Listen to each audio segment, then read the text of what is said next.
Niger, la CEDEAO, l'arbre qui cache la forêt de l'UEMOA. L'UEMOA viole son traité fondateur envers le Niger. La BCEAO était l'assujettie aux États membres, au lendemain du coup d'État ayant démis l'ancien président Mohamed Bazoum de ses fonctions. La CEDEAO a décidé de sanctions à l'encontre du Niger. Mais parallèlement, l'Union économique et monétaire ouest-africaine, UEMOA, réduite à sa portion congrue, a tenu une réunion au cours de laquelle des sanctions économiques ont été décrétées. À cette allure, ne va-t-on pas plus vers l'implosion de cette institution, que celle de la CEDEAO? Un remake l'UEMOA par rapport au cas malien, à la seule différence que la CEDEAO y adjoint la menace d'intervention armée dans le cas nigérien. Le 30 juillet 2023 à Abuja au Nigeria, une batterie de mesures ont été prises contre les auteurs du coup d'État au Niger. Mais à y voir de près, ce sont les populations et tous les étrangers vivant au Niger qui sont frappés sans discernement.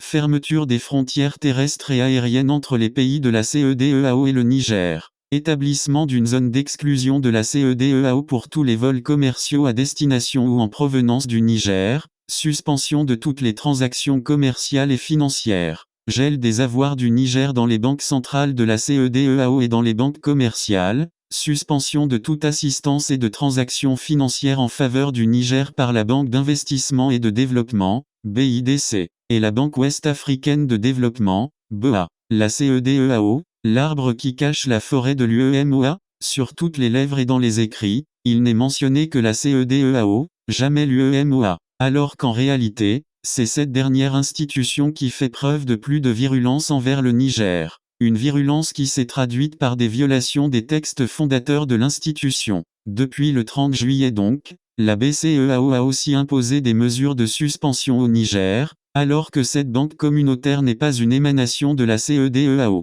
Ce faisant, le Niger est interdit d'accès au marché financier de l'UMOA, comme le fut le Mali, de façon scélérate et abusive. Et si dans le cas malien, la Cour de justice de l'UEMOA a demandé la suspension des sanctions prises par l'institution après qu'elle a été saisie. On se rappelle que des pressions ont été exercées pour que cette décision ne soit pas exécutée dans la foulée. Aujourd'hui, voilà le Niger qui est aussi interdit de bénéficier d'une des raisons pour lesquelles l'institution a été créée, accéder au marché financier. Et pourtant, l'article 4 des textes fondateurs est clair, dans l'exercice de ses pouvoirs et dans l'accomplissement des missions qui leur sont conférées par le traité de l'UMOA et par les présents statuts, la Banque centrale, ses organes, un membre quelconque de ses organes ou de son personnel ne peuvent solliciter, ni recevoir des directives ou des instructions des institutions ou organes communautaires, des gouvernements des États membres de l'UMOA, de tout autre organisme ou de toute autre personne. Les institutions et organes communautaires ainsi que les gouvernements des États membres de l'UMOA s'engagent à respecter ce principe.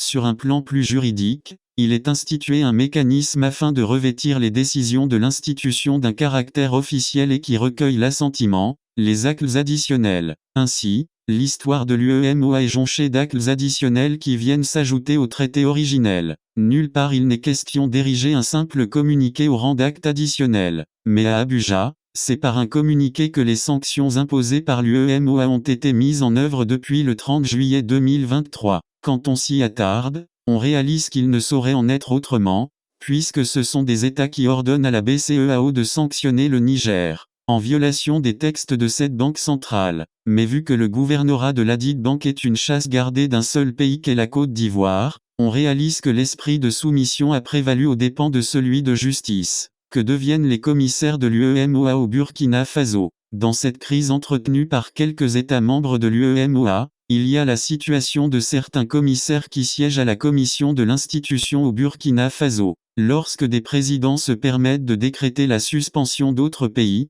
ont-ils pris le temps de réfléchir à la posture que doivent adopter les représentants de ces pays? Aussi bizarre que ça paraisse, le Mali et le Niger ont été sanctionnés, mais entre les deux, il y a le Burkina Faso qui n'a pas reçu de sanctions. Serait-ce par crainte de voir l'existence de la commission au Burkina Faso remise en question? Ou bien est-ce le peu d'enthousiasme de l'ancien président Roch Christian Kaboré envers le franc CFA? Ou encore le fait que Kemi Seba et Nathalie Yan, ardents pourfendeurs de cette monnaie, aient foulé ce sol que ce pays n'a pas été sanctionné? Démocratie à la carte, dites-vous?